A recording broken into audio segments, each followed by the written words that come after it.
Mesdames et messieurs, c'est un honneur de vous retrouver face à face. Ça faisait longtemps qu'on n'avait pas tourné un numéro, mais bon, on est là aujourd'hui pour parler de trois grands sujets principaux et c'est de l'actualité. Covid-19, est-ce que nous allons nous en sortir finalement? Est-ce que le peuple congolais est-il d'accord avec la question? Les voix s'élèvent de plus en plus pour dire non, c'est de l'arnaque, on nous ment, est-ce qu'on nous dit assez de vérité? Comment le Congo se prépare pour l'après-Covid? On en parle aussi dans cette émission.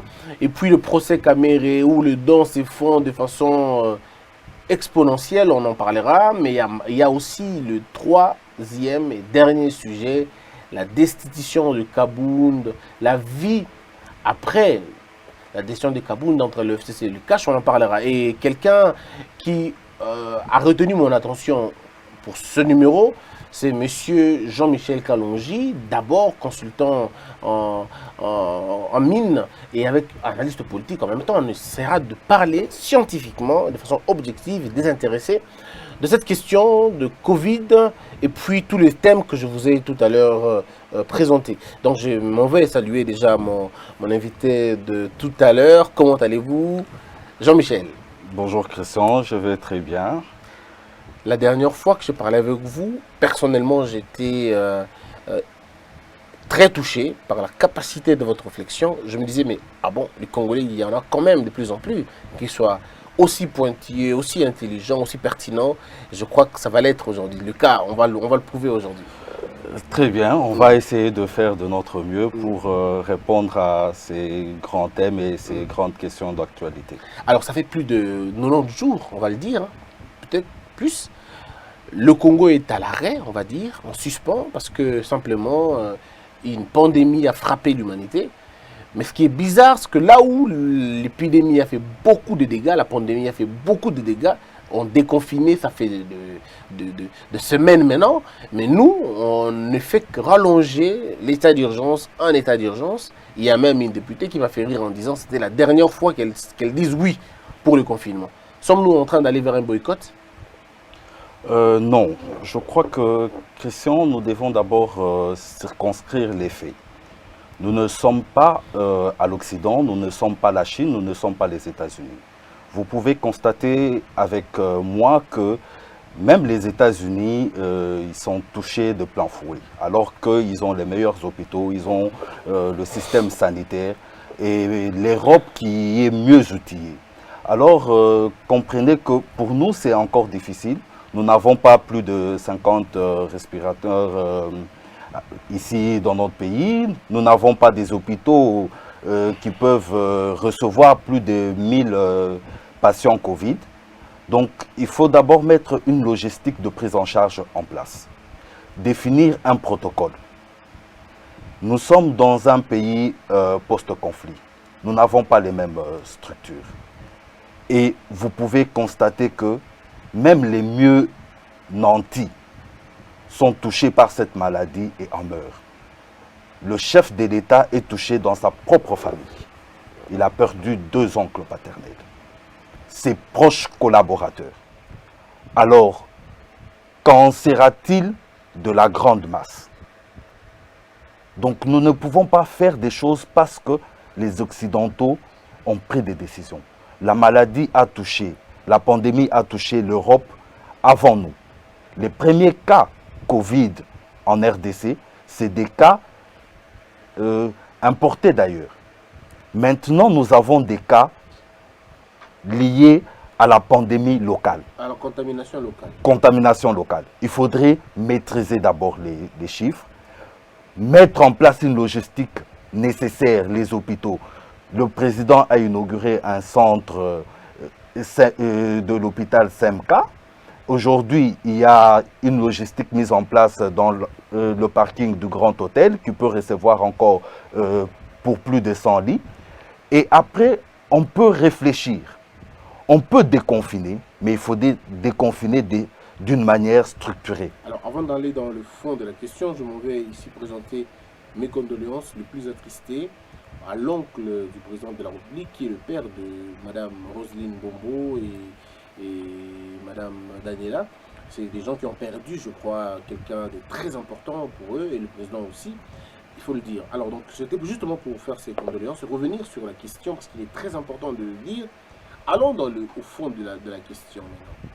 Docteur Mouyembe nous a dit qu'on allait atteindre le pic dans la semaine qui allait partir du 5 au 17, quelque chose comme ça, du mois passé d'ailleurs, même pas ce mois, mais du mois passé. Mais là, nous sommes à plus de 3000 cas. On n'atteint toujours pas le pic. On se pose la question, avons-nous atteint le pic ou nous n'avons pas encore atteint le pic? Christian, il faudrait analyser la pandémie par rapport à la masse sociale de notre population. Vous savez, à l'étranger, on a pu confiner. Chacun est resté dans son appartement, dans son logis, personne ne savait sortir. Ici, on vit au quotidien. La grande masse doit sortir pour s'alimenter. Personne ne sait faire des provisions pour 5 jours, même pas pour 2 jours dans notre pays. Ces gens doivent sortir. Mais nous avons des familles qui vivent à plus de 5, 10 dans une même parcelle. Donc, ça fait que nous devons réfléchir différemment que les Occidentaux. Le pic de la maladie, nous devons aller à 2-3 personnes, des premières personnes contacts. En ce moment-là, nous pouvons être sûrs que nous avons contrôlé les contacts des malades. Nous avons plus ou moins un contrôle des personnes à risque sur la ville. Et en ce moment-là, nous pouvons commencer à déconfiner. Mais aussi, il faudrait que nous ayons défini un protocole réel. Mais le pic, il est où maintenant? Le pic, il faut analyser les chiffres tout le jour. Le docteur Mouyembe a fait des projections. Mais la réalité de la contamination s'évalue du jour au jour. Il faudrait lui donner du temps. Mais n'oublions pas aussi que le docteur Mouyembe, c'est un spécialiste des laboratoires. Il doit être accompagné par des spécialistes de la projection, des études des pandémies, de statistiques, pour évaluer et analyser de façon objective et sans parti pris quelles sont les mesures à mettre en place. Et vous pensez que jusque-là, ça n'a pas encore été fait? Il y a eu beaucoup de tâtonnements. Le docteur Mouyembe l'a reconnu sur la première partie de la prise en charge. Aujourd'hui, ils arrivent à maîtriser les choses. Il y a eu des réunions sur confiner ou pas confiner Kinshasa. Aujourd'hui, il faudrait étudier le déconfinement de façon méthodique. Je suis d'avis que par rapport à la situation économique du pays, nous devons déconfiner Gombe. Mais de quelle manière? Oui, mais Gombe n'est pas, je veux dire, Kinshasa n'est pas en confinement. Ce n'est que la ville de Gombe, disons, oui, la ville de Gombe qui est confinée. Mais parce que la commune de Gombe est confinée, on sent les répercussions sur toute l'étendue de la République, disons, de Kinshasa. Nous sommes une mégapole qui vit tous vers une direction. On va tous à Gombe. On travaille à Gombe. On s'alimente à Gombe. Il faudrait aujourd'hui, je salue la décision prise par l'autorité urbaine de Kinshasa qui essaie d'amener le marché de Kinshasa en dehors de Gombe. On est en train de construire dans la commune de Kinshasa, j'ai vu quelque chose, même si c'est peut-être pas bien fait, mais il faudrait le faire. Il faudrait éviter les masses, le regroupement de masses. Seul le marché central peut regorger en une journée plus de 100 000 personnes. On parle de 2 millions de personnes qui fréquenteraient ce marché tous les jours. Alors, on parle de plus. Imaginez-vous 2 millions de personnes et si il n'y en a fût-ce que 100 contaminés porteurs sains dans ces 2 millions. La propagation, elle est fatale. La propagation, elle est fatale. Ouais. Mais alors, ça c'est vrai, ça c'est un constat que nous tous nous faisons. Mais est-ce que vous pensez que toutes les équipes de riposte à travers le pays, de tous les pays d'Afrique, se sont comportés comme le nôtre? On a comme l'impression que le nôtre, il n'annonce que le malheur, il ne nous annonce jamais quelque chose de bien. Le taux de mort semble être très élevé par rapport à d'autres pays en fonction du nombre de contaminés. Parce qu'il faudrait, parce que quand quelqu'un m'a dit, mais nous n'avons que 82 morts, pourquoi on pleure? Mais on a 82 morts avec combien de contaminés? On a 82 morts avec 30, avec 3000 Contaminé. positif. Ce qui fait que, bon, si on évalue en termes de pourcentage, on est presque à 5%. Euh, il faudrait relativiser aussi les chiffres. Pourquoi? Aujourd'hui, l'INRB avec Dr Mouyembe, ils ne peuvent pas donner des résultats le plus tôt possible. Ça prend 3-4 jours. Donc, peut-être que quand nous sommes à 3000, nous sommes déjà à 5000 contaminés. Mais les résultats attendent. Et entre-temps, quand tu as passé tes résultats, tu n'es pas encore déclaré positif. Donc, tu n'es pas en quarantaine. Tu ne sais pas comment te comporter. Ces personnes rentrent à la cité, prennent les transports en commun, côtoient encore du monde. Ils pensent être grippés, avoir une malaria bannie. Et après, ils sont déclarés positifs. Mais entre-temps, ils ont contaminé combien de personnes? Donc, on peut avoir 3000 cas confirmés Covid, mais avoir peut-être le double, qui n'est pas encore déclaré positif, et peut-être encore plus des porteurs sains, parce qu'il y a des personnes qui portent la maladie, mais elles ne se déclarent pas comme chez tous les autres. Et surtout, ceux de moins de 15 ans, les enfants, ils peuvent porter et la transmettre chez des adultes, alors qu'eux n'ont pas, elle ne s'est pas déclarée symptomatique. Mais quand on réfléchit aujourd'hui avec cette méthodologie, le Congolais veut savoir, sommes-nous sous chloroquine ou pas? C'est des grandes questions aussi. Quel est le protocole accepté en RDC? On prend quel type de médicaments? Ceux qui guérissent, guérissent avec quel type de médicaments? Pour l'instant, après plusieurs échanges avec des médecins, l'équipe de riposte, le protocole défini pour l'instant, c'est la chloroquine sur 10 jours et puis l'antibiotique qui est donné sur 5 jours. C'est ça le protocole défini pour l'instant. Et encore, l'OMS qui a décrié le protocole chloroquine est revenu dessus pour dire qu'il fallait prendre ce protocole. Ils se sont contredits entre-temps. Donc pour l'instant, le seul protocole, c'est la chloroquine. Mais n'oubliez pas que cette même OMS nous a dit que la chloroquine n'était pas bonne. Nous l'avons déclassée de notre système. Ça faisait des années déjà qu'on avait arrêté. Pourtant, elle continuait à être servie en Europe. Et aujourd'hui, qui va nous servir la chloroquine en premier? Alors qu'eux-mêmes sont en train de subir la crise Covid. Vous avez ici une pharmacie Pharmakina, qui vient de se déclarer prête à produire la chloroquine ici. Donc maintenant, nous pouvons faire face parce que le produit peut être trouvable, produit localement et administré et disponible. Mais la grande question qu'on se pose aujourd'hui, c'est que, bon, maintenant que, ça c'est un peu international, maintenant qu'on a compris la chloroquine, on est tombé d'accord que la chloroquine pouvait aider. Donc alors, Dr Raoul avait raison depuis le début, et que ce n'était pas lui le fou, c'était plutôt ceux qui sont en cravate et en veste dans les grandes structures qui étaient en réalité des malades. Le docteur Raoul est resté constant. Il a défini le Covid-19. Il a dit, voici ce que ça représente. Voilà le traitement que j'ai mis en place. Voilà les résultats. Et il dit, entre un protocole qui peut être acceptable à plus de 75% et ne rien faire, parce qu'entre-temps, on ne soignait pas les malades Covid. On assistait à leur belle mort, en fait. On assistait à une belle mort. On les accompagnait à la mort. Alors, entre ce protocole et accompagner les malades à la mort, il fallait choisir un protocole.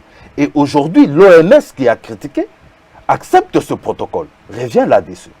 Donc, si ils avaient été alertes comme le docteur Raoul, ils auraient accepté ce protocole depuis bien longtemps.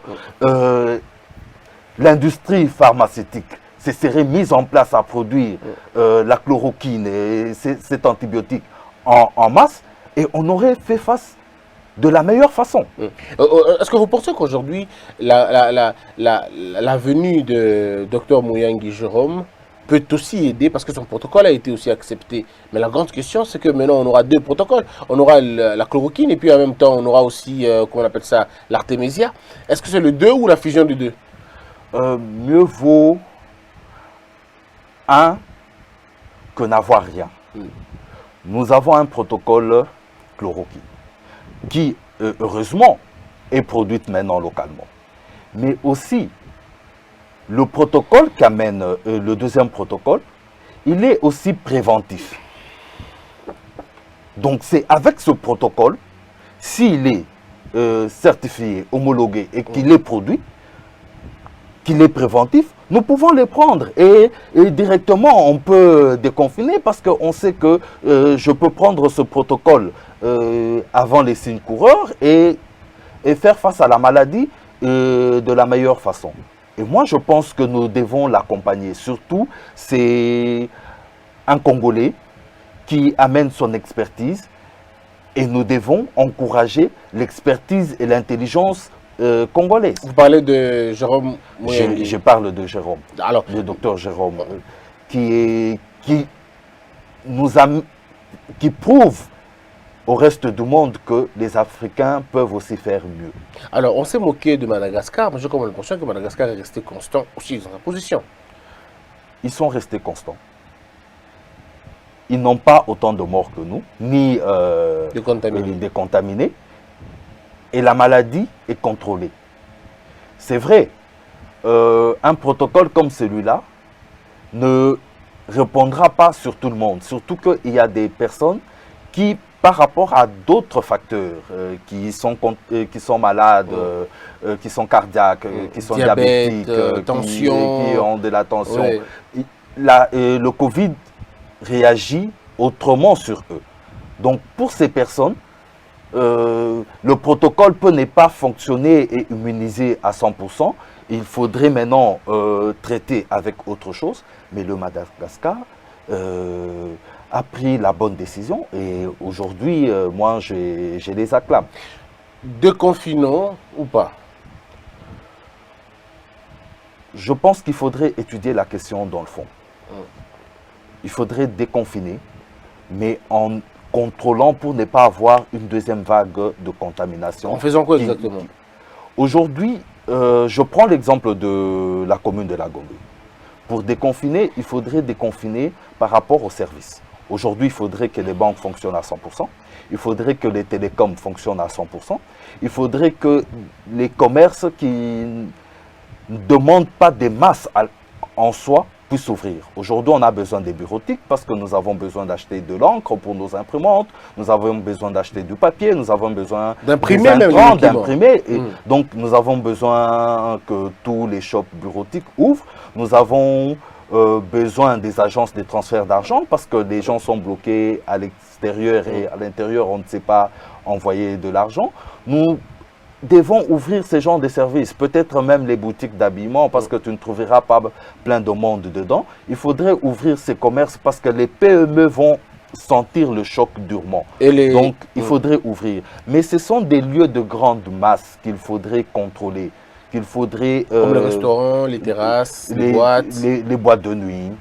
Les restaurants. Les restaurants, on peut étudier une distanciation dans les restaurants et définir le mètre carré, le volume. Mais dans la pratique, on sait que ces choses ne se respectent pas. C'est la rigueur. Le problème chez nous, nous prenons des lois, des décisions, mais il n'y a pas de suivi. Je voudrais vous donner un exemple. On s'interdit de réfléchir. C'est ça le péché du Congolais. On a mis des barrières à l'entrée de la Gombe. Mais aujourd'hui, il y a des heures de pointe. On te demande que quand tu viens avec ton véhicule, tu t'arrêtes, tu descends, on prend la température, tu laves tes mains, tu dois avoir ton masque et tu rentres dans ton véhicule. Ça va te prendre entre 2 à 5 minutes. Okay? Mais entre-temps, si 100 véhicules arrivent dans l'espace de ces 5 minutes, ils vont faire la même chose. Ils vont faire la même chose, on a un bouchon. Aujourd'hui, pour entrer à Gombe et sortir, ça te prend 1 heure. Mais pourquoi on ne multiplierait pas ces thermomètres et donner de l'alcool, du gel alcoolique aux agents sanitaires pour que tout passager reste dans son véhicule, on te prend la température, on met le gel sur tes mains et on te fait passer. On n'aurait plus de bouchons. Ça serait beaucoup plus vite, beaucoup plus pratique. Ça serait pratique et beaucoup plus vite. Ailleurs, je vous donne l'exemple de l'Asie. Aujourd'hui, même les tests Covid, on ne demande pas de descendre de ton véhicule. Tu viens, tu t'arrêtes, le prélèvement est fait à l'intérieur de ton véhicule, on prend tes coordonnées et puis tu passes.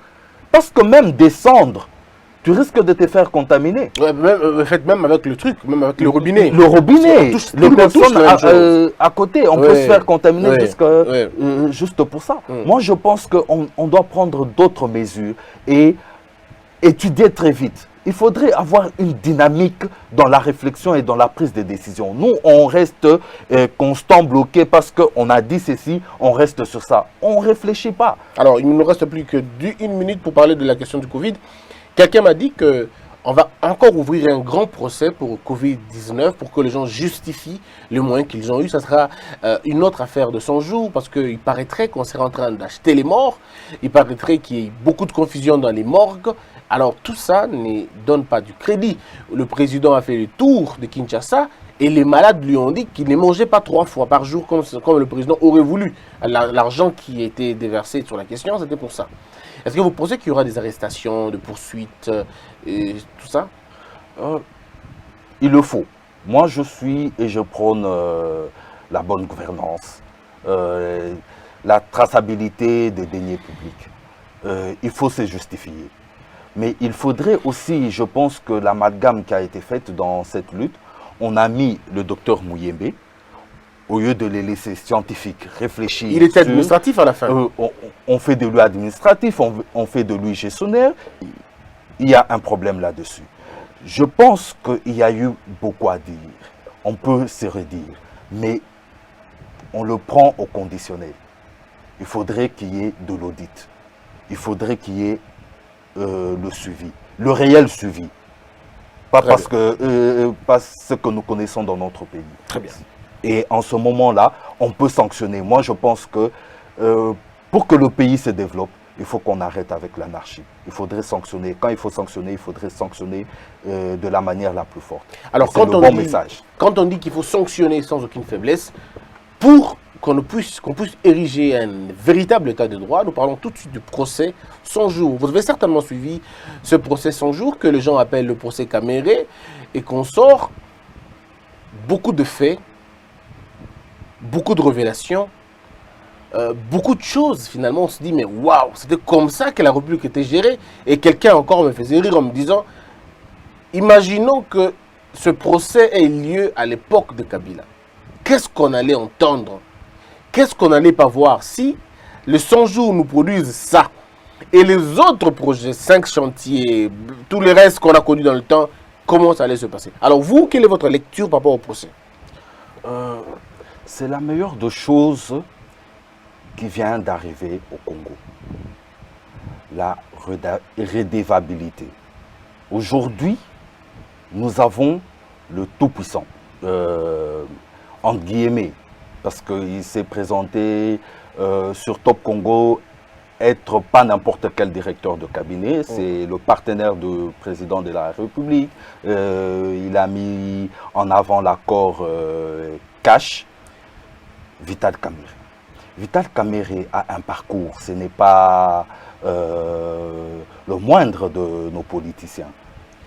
Mais ce que je vois, ce que nous entendons, ce que nous avons constaté pendant ce procès, ça fait pleurer. Et par moments, je peux dire qu'il faut être gêné de s'appeler Congolais par rapport à ces spectacles ignobles. Alors, mais qu'est-ce qui vous a gêné le plus? Est-ce le nom de Vital Kamerhe? Est-ce les degrés de la faillite ou de la faille de l'État? Est-ce que c'est l'opacité, la négligence, la gabegie financière? Qu'est-ce qui vous a le plus offusqué? Je peux dire la légèreté dans la gestion de l'État. Nous ne parlons pas des petites sommes. Je voudrais rester sur le contrat République démocratique du Congo et l'entreprise Somibo. Somibo. Somibo, je crois. Somibo. Oui. Avec son entrepreneur, son directeur général, M. Diama. Libanais. Libanais. Si vous suivez le procès, il faudrait écouter et analyser les questions que pose la partie civile. Je salue le bâtonnier Coco. On a demandé à Djamal, le jour où tu as reçu le premier paiement du contrat 1500 maisons, tu y avais combien dans ton compte? Il ne savait pas répondre. Ça vous montre déjà que ce n'est pas un gestionnaire méticuleux de son entreprise. Il ne connaît pas la situation financière ni administrative de son entreprise. Entre autres, il ne connaît même pas ses propres associés dans son entreprise. Ce monsieur va toucher 57 millions de dollars. On ne parle pas de 1000 dollars. On parle de 57 millions de dollars. Il n'a versé dans son dossier aucune garantie qu'en cas de non-exécution, le gouvernement congolais a une garantie déposée que l'on peut recouvrir. Aucune. Il n'y a pas de contrat. Imaginez-vous, on a payé à un monsieur 57 millions de dollars sans qu'il y ait un seul contrat. Et le paiement s'est effectué en un mois, sans qu'il y ait début ni exécution de l'accord verbal, parce que je pense qu'il y a eu un accord verbal. Il n'y a eu aucune matérialisation de la part de ce monsieur-là. Un sujet étranger. 57 millions, facture totale payée, sans début des travaux. Et après, on commence à nous raconter un chapelet de belles intentions, un amalgame des choses qui frustrent le commun du mortel. Même l'intelligence banine est bafouée dans... Mais Djamel dit clairement qu'il a commencé ses affaires à l'époque de Mobutu. Il dit que Mobutu le connaît et que toutes les autorités qui sont passées connaissent Djamel. Donc c'est pas quelqu'un qui tombe du ciel aujourd'hui. Il dit que il est un entrepreneur rompu et rodé. Très bien. Oui.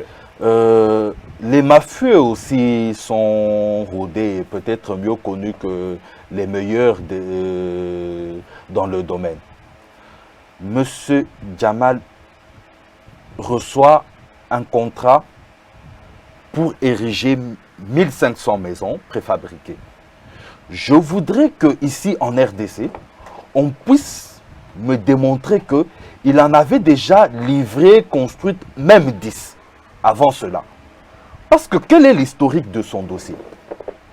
Allons-y dans l'élément constitutif de ce contrat. Il n'y a rien. Déjà, il a signé le premier contrat de 26 millions pour 900 maisons. Avec Bitakoura. Avec Bitakoura. Le contrat, en ce moment-là, il y avait un contrat. Avec 26 millions de dollars. Pour 26 millions de dollars. Ça, oui. Répartis sur 3 années budgétaires. C'est quand même déjà normal. Mais à cela, il n'y avait eu aucune étude. Parce que c'est après avoir signé le contrat. Pendant qu'on réclamait le premier paiement qui était de 7 millions et quelque chose, c'est après cela qu'il y a des études de sol sur les sites dans les provinces et on constate que 4 provinces ne peuvent pas accueillir le projet. Alors je me demande... À cause du sol. À cause du sol. Mais ils ont donné une raison, ils ont dit que c'était le sol qui était le problème. Mais attendez, quels sont les éléments de la facturation de M. Djamal? Parce que tu n'as pas d'études de sol. Donc il ne connaissait même pas les sites où devaient être érigées ces maisons. Pourtant, le site est très important pour la conclusion d'un contrat. Je vous dis, il faut visiter le site, faire des études de sol, faire des études de déblayage du site. Il faudrait les analyser.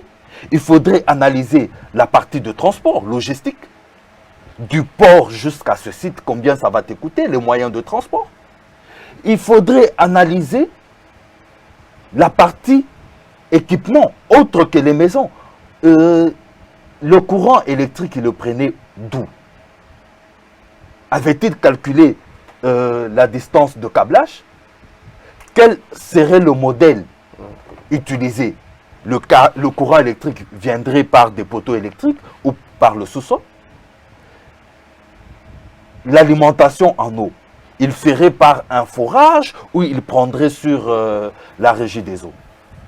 Je constate que tous ces éléments ne pouvaient pas se retrouver dans le dossier parce qu'il n'était même pas allé sur le site. Alors comment a-t-il facturé? Qu'est-ce que composait sa facture? Alors, entre-temps, oui, allez-y. est-ce que dans ces provinces où il devait aller construire, il y avait de la main-d'œuvre? Il devait importer la main-d'œuvre ou pas? Comment a-t-il facturé cette main-d'œuvre? Comment a-t-il facturé l'entreposage sur site? Il devait construire des dépôts où il y en avait. Il devait construire des bureaux ou pas? S'il devait importer la main-d'œuvre, il devrait les loger où? Devrait-il construire des sanitaires pour que cette main-d'œuvre aille se soulager dans les bonnes conditions? Devrait-il construire et mettre en place une restauration parce que le site n'est pas être accessible pour pouvoir restaurer les agents? Tout ça compose le prix final. Et vous pensez qu'il n'a pas fait tout ça?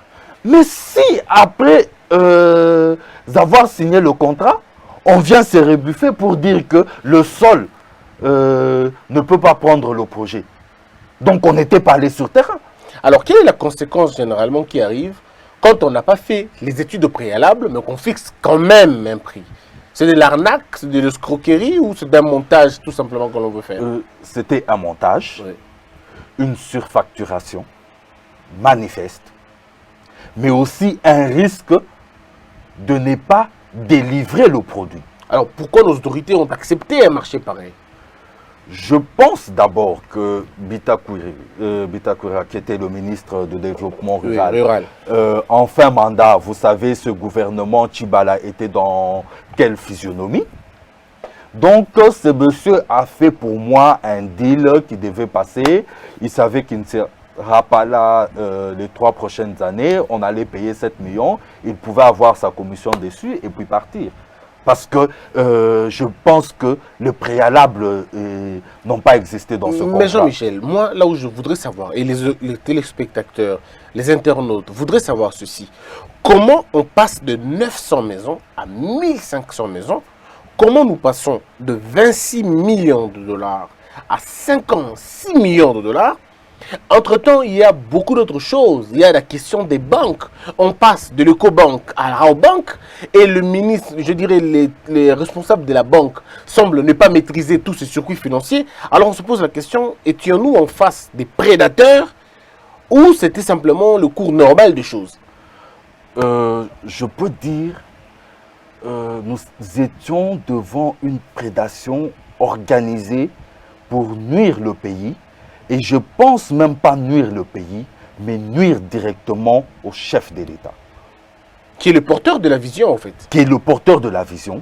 Il fallait faire échouer le chef de l'État pour qu'il n'ait pas un bilan à présenter dans 5 ans. Parce que, n'oublions pas, selon l'accord Cash, son directeur de cabinet est supposé être candidat en 2023. Et pour empêcher la clameur populaire de réclamer Félix Tshisekedi Tshilombo comme président pour un prochain mandat, il fallait déjà torpiller son mandat. C'est-à-dire qu'on passe de 26 millions qui n'ont pas produit des effets à 56 millions qui ne produisent pas non plus des effets. Quand vous trouvez un contrat, vous devez l'analyser. Dans la continuité de l'État, vous devez analyser. Mais non seulement 900 maisons coûtaient 26 millions, on va dans un nouveau contrat où on réduit les provinces de 9 à 5, on ajoute 600 maisons et les 600 maisons amènent 30 millions. C'est ce que je ne comprends pas. Moi aussi, je n'arrive pas à comprendre. C'est pour cela que je te dis, nous n'avons aucun élément de facturation. Comment 900 maisons coûtent 26 Parce que millions? peut-être que les 900 maisons, leur transport coûterait beaucoup plus cher. Ils passent peut-être par un transporteur qui nous coûte beaucoup plus cher. Je ne sais pas, je ne peux pas te dire cette magie fictive qui nous produit des factures finales alors qu'il n'y a aucune étude faite. Alors, on reviendra sur le prochain. Et c'est pour cela que je vous dis que je doute du sérieux de M. Djamal comme entrepreneur sérieux. Et il y a un ministre du budget, Pierre Kangoudia l'a dit, qui le connaît. Il dit que ce monsieur n'est pas sérieux. Qui refusait de le recevoir parce qu'il le connaît. Alors, mais Djamal a dit que si vous continuez, il va tomber, il va mourir tout de suite. Là, il a dit plusieurs fois, mais si on peut avancer. Je prends un autre fait, aussi simple. Monsieur Djamal ne reconnaît, disons, il dit qu'il n'a jamais rencontré Vital Kamerhe. Il ne connaît pas Soraya. Il ne connaît pas Amida. Et que Mme Amida a la même chose. Il ne connaît pas Djamal. Bref, dans ce procès, personne ne connaît personne, mais tout le monde cite le nom de tout le monde sans hésiter. Vital Kamerhe, c'est la même chose. Alors on se pose la question, comment quelqu'un peut avoir le contrat de l'État sans que le superviseur ne le connaisse ou qu'il ait parlé une fois ou une autre? C'est pour cela, c'est une supercherie qui, je peux dire, même orchestrée par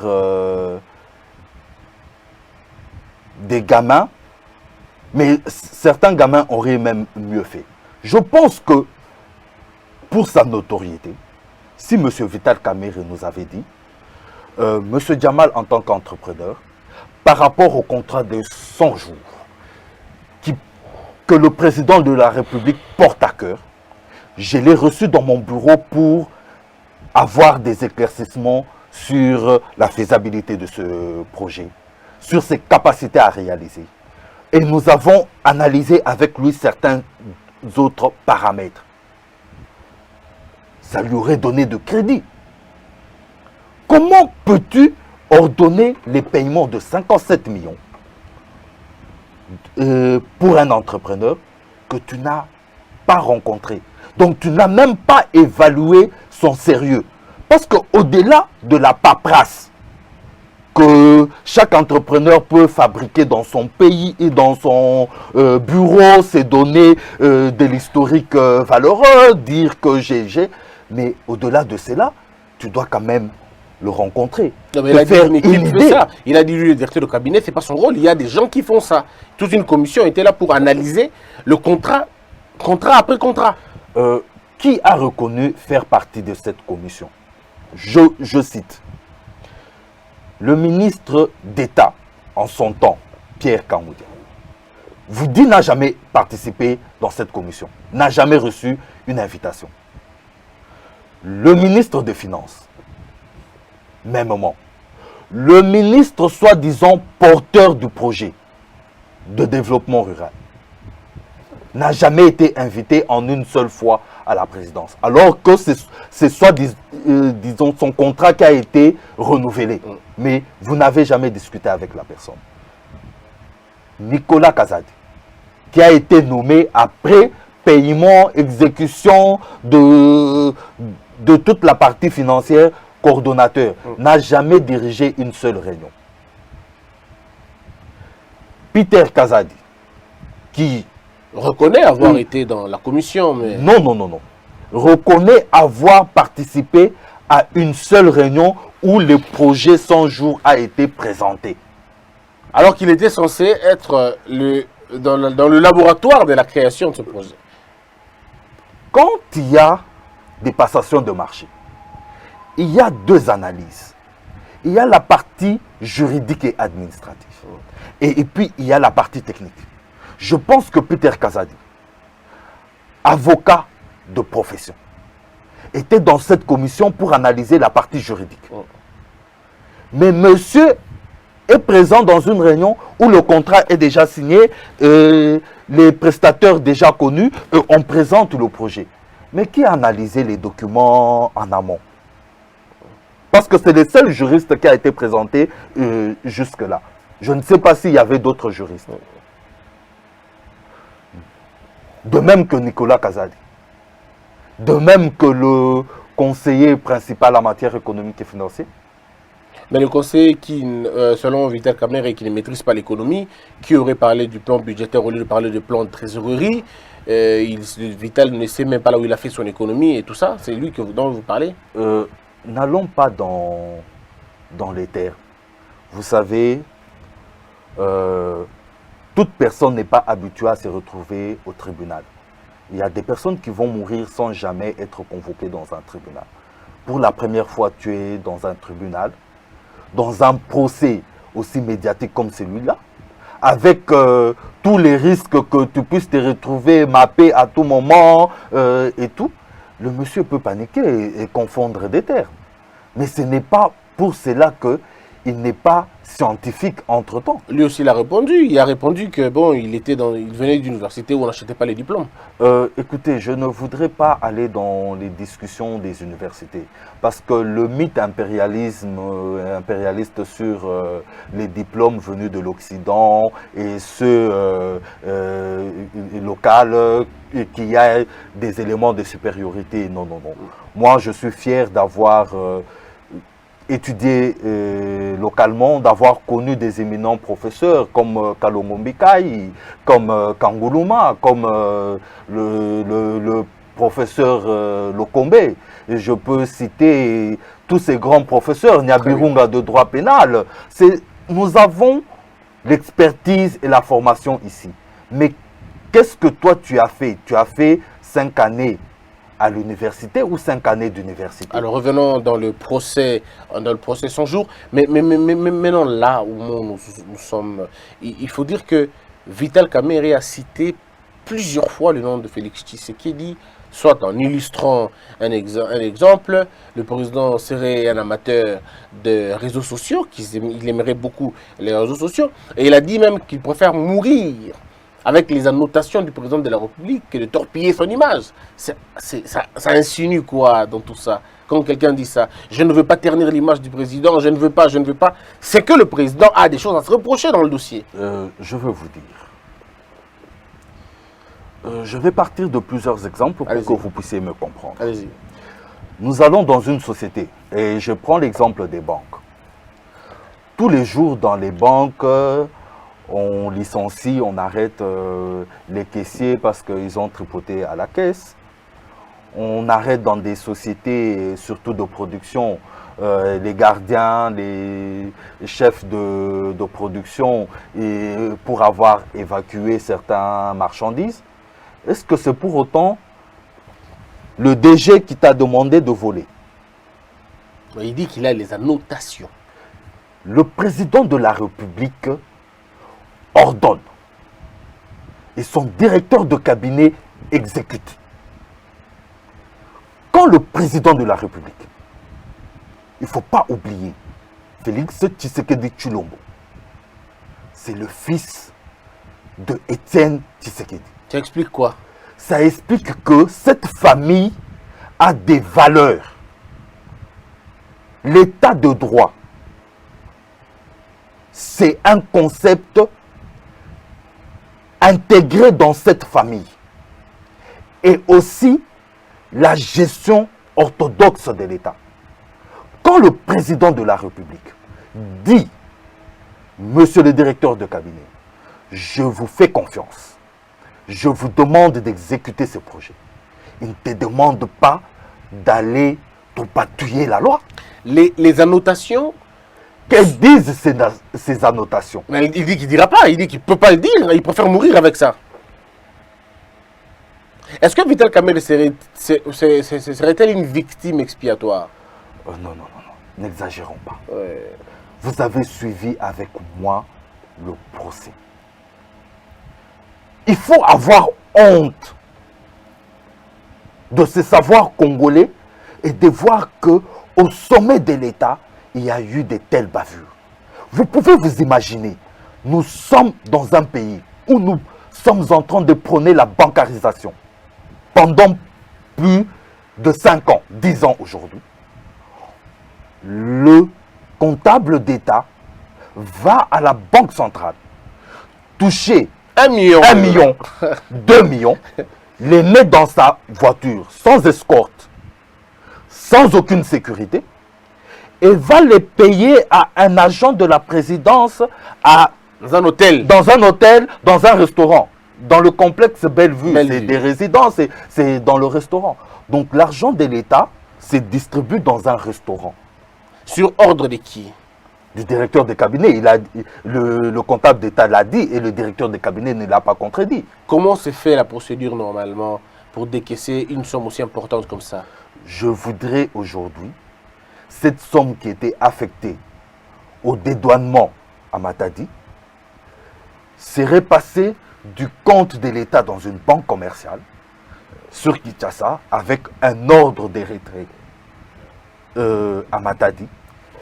Et encore, Mais comment le l'État peut se- dédouanement comment l'État peut- est informatisé. Mais comment l'État peut se Pourquoi payer on ne lui-même? prendrait pas tous ces documents déposés à la banque paye? Pourquoi on doit transporter le cash? Vous Jean-Michel. pouvez vous imaginer, un monsieur prend 1,5 million, met dans son véhicule pour aller rejoindre monsieur Jeannot, qui était déjà à Matadi. Est-ce que vous pouvez vous imaginer les 1,5 million sur le schéma? On pouvait braquer ce monsieur. Il pouvait lui-même organiser un soi-disant braquage. L'argent se serait volatilisé. Alors que nous avons un système bancaire. Mais la grande problématique, c'est que pourquoi faut-il que l'État paye l'État pour dédouaner les objets de l'État? Je suis en train de me poser des questions. Comment l'État peut se payer lui-même? Monsieur Christian, Ouais. dans le même procès, on nous a dit que tous les projets venant du développement rural étaient exonérés. Exact. Alors je voudrais qu'on m'explique qu'est-ce qu'on est allé dédouaner avec le 1 million 2 fois. On a pris plus d'1 million 2 fois. Un agent de la douane a dit qu'il a vu 190 conteneurs être sortis de la douane sans payer un frais avec la signature du directeur de cabinet. C'est un agent de la douane.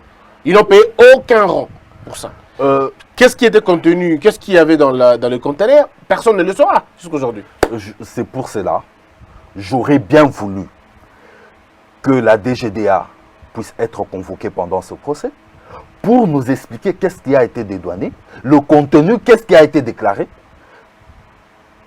pour que nous puissions savoir. Alors, les aspects. Oui. Cher ami, Allez-y. nous avons fait venir des conteneurs. Vous dites qu'un agent de douane a dit on a sorti 190 Près de conteneurs. 190 conteneurs. Oui. Moi, je prends pour parole donnant le député provincial du Bas-Congo, Jean-Claude Vouema, Vraiment. qui se plaint sur les ondes médiatiques ici au Congo pour dire comment est-ce qu'on a fait passer de la marchandise exonérée. Donc, la province n'a rien eu. Mais même le payage sur la route, ils n'ont pas payé. Oui. Jean-Claude Vouema est passé pour se plaindre pour cela. Donc même le payage n'a pas été payé. Alors cet argent est allé où? Je pense qu'aujourd'hui, nous devons retracer cet argent, retourner dans la caisse de l'État et l'affecter au programme Covid. Alors, il nous reste 12 minutes, parce que là on a débordé, il nous reste 12 minutes. Deux grandes questions fondamentales. Ce sont les aspects politiques. Mais avant d'aller dans les aspects politiques, je voudrais parler de Massaro et de Madame Amida. Les deux, et puis on parle directement des aspects politiques. Comment avez-vous suivi les interventions de M. Massaro et celles de Madame Amida? Une très grande légèreté de la part de Massaro, parce qu'il nous dit j'ai acheté une parcelle à 20 000, alors qu'aujourd'hui même le commun de mortels peut te dire que sur la baie d'Engaliema, tu n'auras jamais une parcelle à 20 000 au jour d'aujourd'hui. C'est une faveur, il paraîtrait. Il a eu un don d'une parcelle sur la baie d'Engaliema qu'il a attribué à sa nouvelle nièce, parce qu'elle n'est ni fille de son grand cousin, ok? Et qui peut quitter sa famille à tout moment. Donc il met un bien qui peut faire partie de son patrimoine sur une tierce personne. Mais ce sont leurs liens de famille. Je ne voudrais pas aller tellement dedans.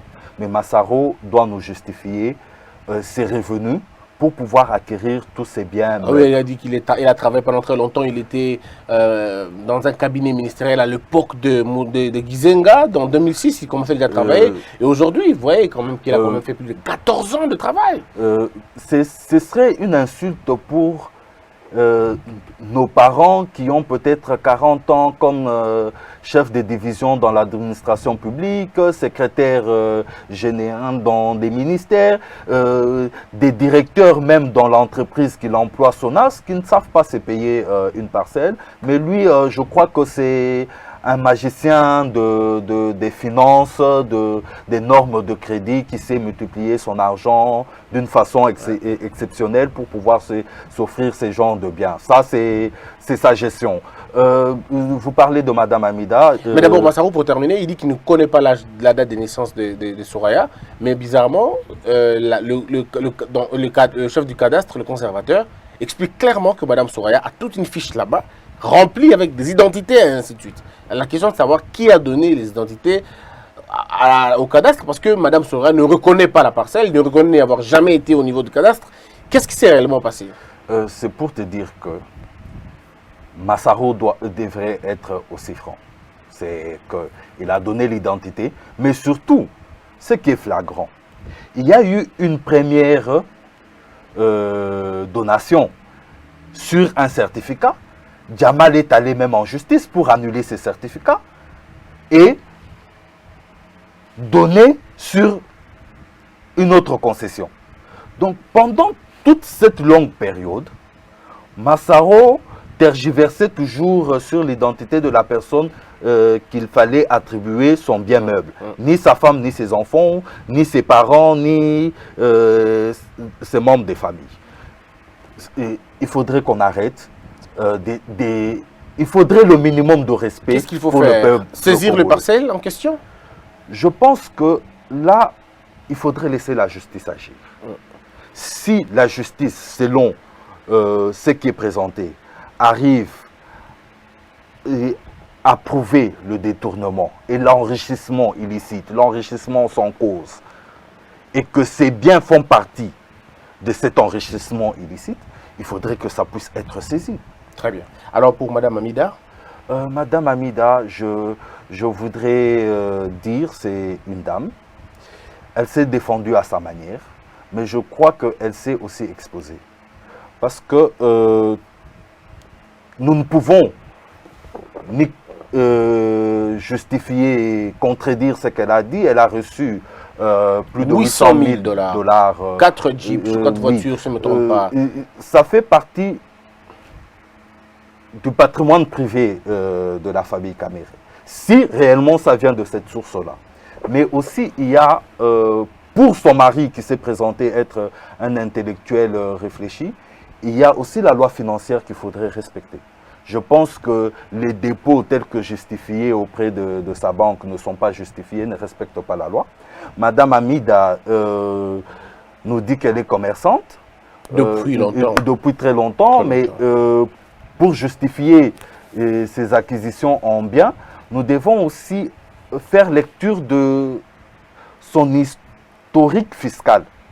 Parce que quand tu dis que tu as 1 million de dollars, tu dois avoir payé une certaine somme qui correspond au fisc congolais en termes de revenus de ton IPRD, de tes revenus sur le bénéfice, tout cela. Mais madame dit qu'on a mis son argent, c'est la banque qui s'était organisée pour mettre l'argent dans son compte. Elle ne faisait que donner, mettre l'argent, mais après c'est la banque qui s'est organisée pour un jour donner, mettre l'argent dans son compte. Possible pour une banque? Impossible, impossible. Nous travaillons tous comme entrepreneurs avec les banques. Nous savons que quand tu déposes ton argent, on doit te remettre un bordereau. Parce que si cet argent n'arrive pas sur ton compte, comment tu viens réclamer à ta banque? Elle dit qu'elle donnait seulement comme ça et puis après... Mais tu donnais où et comment? Alors je pense que ce qui est sorti sur les réseaux sociaux, il y a plus d'une année, oui, qu'on aurait détourné l'argent de Madame Amida à la Robank par une certaine agent de la banque, ça se confirme aujourd'hui.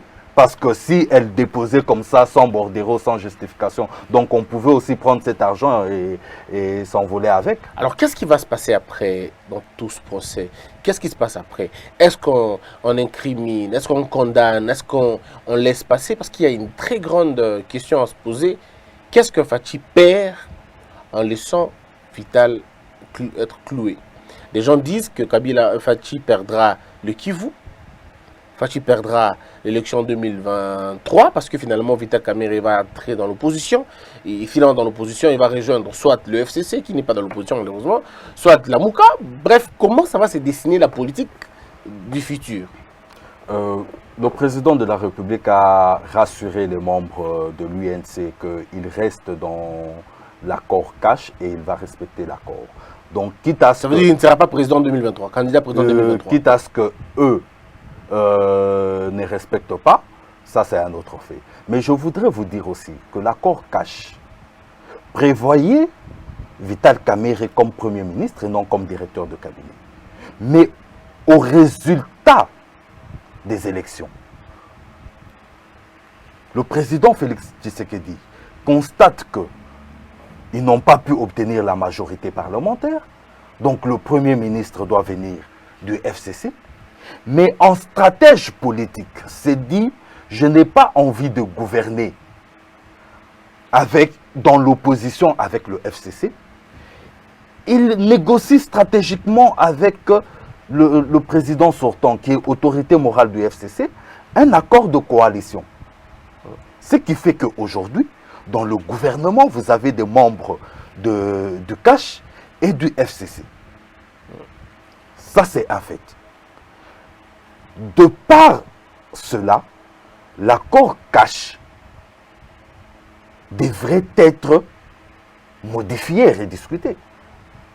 Mais vous allez négocier avec qui? Parce qu'il est en prison. Vous allez négocier avec qui? C'est l'institution UNC. Mais vous êtes en train de, disons, vous laissez leur patron tomber dans l'eau. Non, non, non, vous voulez discuter avec eux. Monsieur Christian, s'il vous plaît. Oui.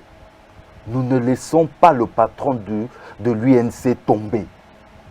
Nous laissons la justice faire son travail. Les alliés, ça se protège. Je vous ai dit tout à l'heure, c'est sans connaître la philosophie de Félix Tshisekedi. Félix Tshisekedi a un héritage qu'il doit défendre. L'état de droit prôné depuis 1982 par son père. Il ne peut pas cracher sur cet héritage pour dire je dois protéger un allié contre l'héritage de mon père. Mais il va quand même aller... Et contre les promesses de campagne. Mais il protège Kabila, on va le dire. Les gens disent qu'il protège Kabila. Les gens disent qu'ils sont en alliance avec le FCC. C'est cette alliance qui empêche que les caciques du FCC tombent.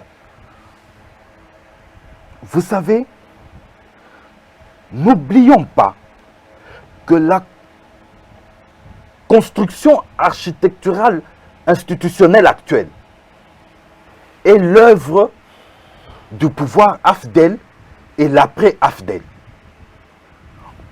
En 1997, nous n'avions plus d'État.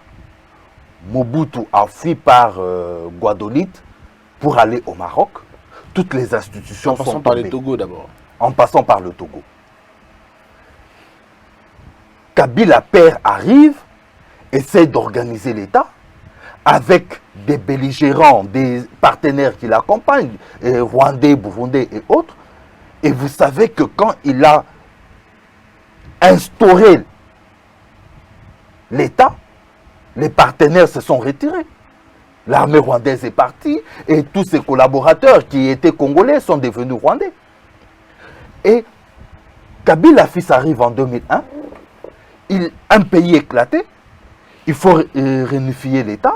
Donc le MLC, le RCD Goma, RCD KML, Maï Maï et tous viennent ici à Kinshasa. On a eu une guerre ici en 2006 en plein Gombe. MLC PPRD. Où voulez-vous en venir parce qu'on termine par là. C'est pour vous dire que Tshisekedi prend un État où sa garde républicaine est la garde construite et composée par l'ancien régime.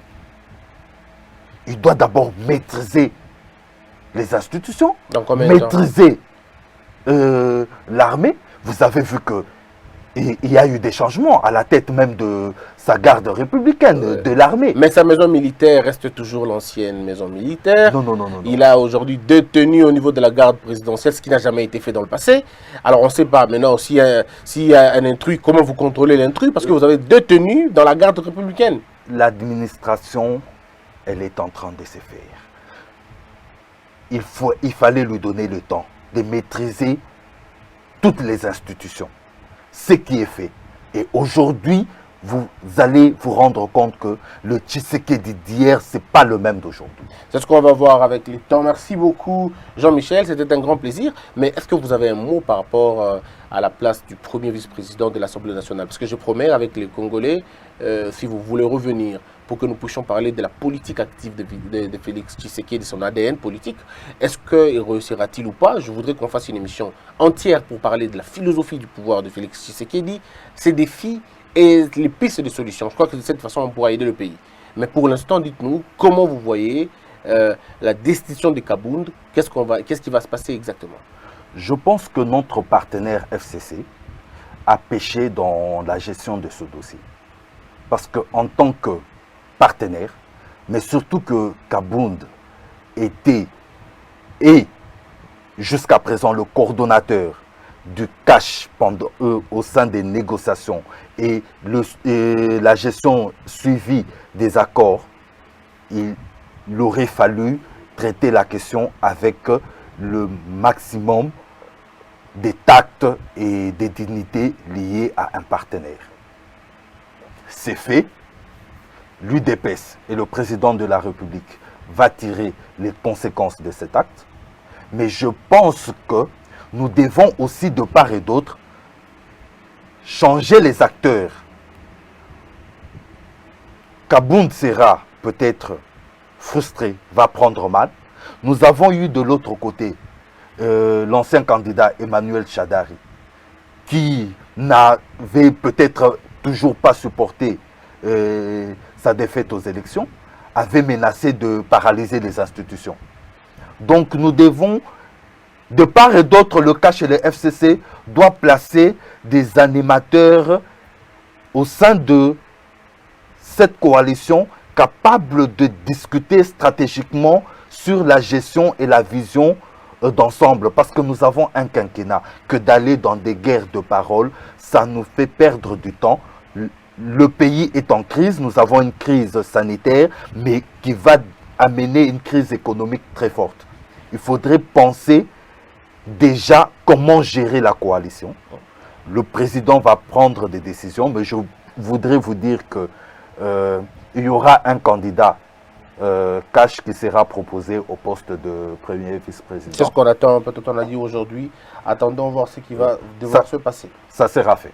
Merci beaucoup Jean-Michel Kalonji. Je rappelle que vous êtes analyste politique, consultant dans le mine et vous évoluez aujourd'hui dans cette sphère politique. Vous êtes en train de voir comment les choses se passent. On espère vous recevoir la semaine prochaine, pourquoi pas, pour discuter sur l'ADN politique de Fachi, si ça vous intéresse.